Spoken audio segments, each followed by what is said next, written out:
And here in Knott County and other counties across eastern Kentucky, school has been closed for the past couple of days, as it will be tomorrow. I'll have those details why coming up. And an aerospace company in Lexington got a visit today that could spell big things for the industry's future in the bluegrass. Clouds will clear out this evening, which will allow for very cold temperatures tonight. I'll tell you how cold we'll get right now at 5:30. Dedicated to southern and eastern Kentucky, this is WYMT Mountain News at 5:30. Good evening, I'm Steve Hensley. The snow that affected parts of the region earlier today is moving out, but now we are in store for a very chilly night. Chief Meteorologist Paige Noel joins us first with the latest forecast. Paige? Well, Steve, it was just absolutely gorgeous to look at today. I know we saw some snow showers here in Hazard. Of course, we haven't seen a whole lot stick across the mountains today, but some areas in the higher elevations definitely did. Looking at UVA-wise, gorgeous over there. Maybe a light dusting to maybe close to an inch over there. And, of course, on top of Pine Mountain, where they will always get some snow, looking like a little bit, about an inch or so up there. Roads starting to look actually a little bit better. They definitely look slick, and with temperatures dropping tonight, we'll keep an eye on some of those roads, especially in those higher elevations. But snow showers are likely moving out of here. I'm not convinced all of this is reaching the ground right now, and they'll continue to move out, of course, as we head into the evening hours. Those clouds are expected to move out very quickly as well. Temperatures will drop into the teens as you're waking up on your Friday. We will see clear skies throughout majority of the night, and then we'll see plenty of sunshine heading into tomorrow. Temperatures will get into about the upper 30s to lower 40s for those highs, so looking at a pretty chilly day for your Friday, but the weekend is looking much better. I'll have more details on the weekend forecast and when we'll see our next rainy system coming up in just a little bit. All right, thank you, Paige. No school. That seems to be the story in the mountains recently, and in Knott County, that trend will continue into Friday. Flu, strep, and other illnesses have caused attendance to drop drastically. WYMT's Lacey Roberts talked with Knott County school officials who say this break from school will hopefully get everyone feeling better. Desks and halls are empty across eastern Kentucky as sickness sweeps through the region. Attendance will get better for a day and then it gets worse again. Here in Knott County, schools were closed for the past 3 days and will be closed again Friday. At this time, we didn't have another option. I didn't feel like to get rid of this. With that, deep cleaning begins as students stay home. Give them a chance to recuperate and get to feeling better because they're going back and getting sick all over again. New methods of cleaning help speed up the process. A lot of this stuff you don't even have to wipe, you just spray and go. Giving janitors more time to clean the entire school. Anything anybody has contact with, we're going to try to take care of today. Keyboard, lockers, and door handles. That's the first thing someone's going to grab when they come here. The cleaning stretches the entire school, and that includes buses. Half the schools are coming through today. The remaining half will bring their buses in tomorrow. All seats have been wiped down with an antibacterial wipe, and this disinfectant bomb will entirely fumigate the bus. According to the Kentucky Department of Education, it's the most effective form of combating bacteria on the bus. And this job doesn't stop until everything is clean. In Knott County, Lacey Roberts, WYMT Mountain News. Superintendent Kim King says she hopes everyone is staying warm and taking their medicine. She hopes to see everyone back in school next week.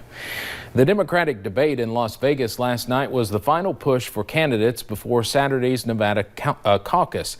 In a race marked by divisions on health care, foreign policy, and electability, one thing seemed to unite most of the candidates, that being criticism of former New York Mayor Michael Bloomberg. That carried over into today's candidate events. I have really had it with billionaires, regardless of party, who think that the rules don't apply to them. I've had it with billionaires who think their money buys them something special. Senator Warren also called him out for not releasing women from non-disclosure agreements that they signed to not publicly disclose alleged misconduct. Texas prosecutors will seek the death penalty for a nurse accused of killing at least 2 patients. William George Davis appeared in court this morning. He's accused of inserting air into the arterial lines of patients while working at a hospital in Tyler, Texas. 2 died and 2 were left in a vegetative state. The conditions of the other victims are unknown. Davis's next pretrial hearing is set for April 24th. Atlanta police released body camera footage from officers who rescued 2 people in a car which was caught in floodwaters Tuesday evening. When police arrived, they found the car just off a roadway in a ditch with water rising, causing the occupants to become trapped. Officers were able to pull the driver and passenger from the vehicle without injuries. Hundreds of passengers who tested negative for the coronavirus were allowed to leave the Diamond Princess cruise ship after a 14-day quarantine. Americans Paul and Cheryl Molesky both tested negative and were able to board the U.S. evacuation flight that left Japan on February 15th. The couple is now at Lackland Air Force Base in Texas, undergoing yet another period of quarantine. We weren't even really aware of that. But the Americans that when we got on the plane, they really hadn't tested us other than a questionnaire and taking our temperature.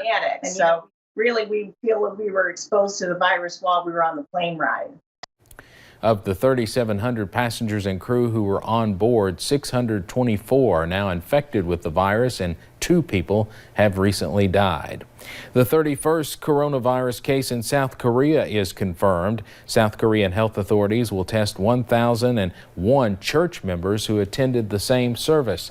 30 of the 31 newly confirmed cases appeared in Daegu overnight, and the first confirmed case was reported on Tuesday. The mayor has requested the congregation and their family members to self-quarantine at home. A man was arrested today after a stabbing at a London, England mosque, which injured a man in his 70s. Officials say the victim was the call to prayer leader. His condition is not life-threatening. Police investigating the stabbing do not believe it is terror-related. Scientists at an ocean sciences conference in San Diego this week said warmer oceans, acidic waters, and pollution are expected to destroy up to 90% of all existing coral reefs in the next 20 years. They say climate change could kill all the coral reefs by the year 2100. Some environmental activists and coral reef researchers have been working on coral restoration, growing live corals in a lab, then placing them back into marine environments to try and revive dying reefs. But researchers warn this may not be enough. Well, how about this? KFC is introducing what they hope will be a new trend: chicken and donuts. You can order the items as a sandwich, a chicken fillet between 2 warm glazed donuts, or as a basket with your choice of tenders or bone-in chicken with a donut or 2 on the side.